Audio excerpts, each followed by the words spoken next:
Sifu Nico here. Let's go over the jab from the traditional. So we're going to get into our stance. Make sure your stance is not too short, not too long. I like to stand right here and take a nice swing back and really just get that natural step back. So if we're being technical, you want about 1.5 feet in between the heels. All right, so I want to keep this right hand by my cheek, this left hand leading. The reason I want this left hand leading is if I have it in here, that's more of a guard. Here, this is my fighting stance, and I can test the distance a lot better there. So whenever I jab in, I'm going to take this left arm and I'm going to extend it.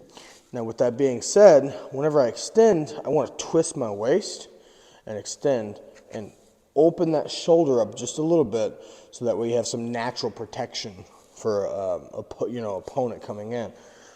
Also, whenever you jab, you're going to do a light step in, jab, and then pull it back.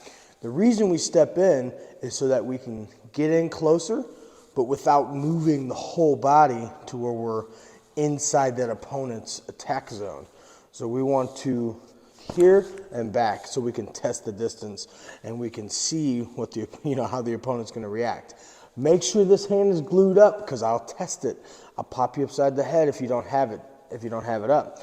So let's take a look at this.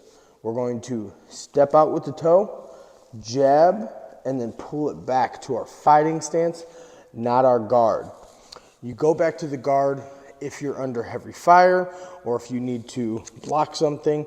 But if you're on the offensive, right, you just like that, you keep it here so you have more sensitivity.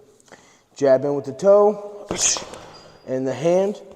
Most important thing about the jab is when you get it out there, you bring it right back to where it was. So if I jab here and I bring my hand down, it's going to be a telltale for the opponent to be able to strike me in the face because they're going to know that my hand comes down every time. So jab and back, jab and back. Bring that right back to where you got it, boom, and back. And notice there's not a ton of movement. I'm not really loading up to hit that jab. I want to extend that jab, create the distance, find the opening, and then go from there. So there's your jab.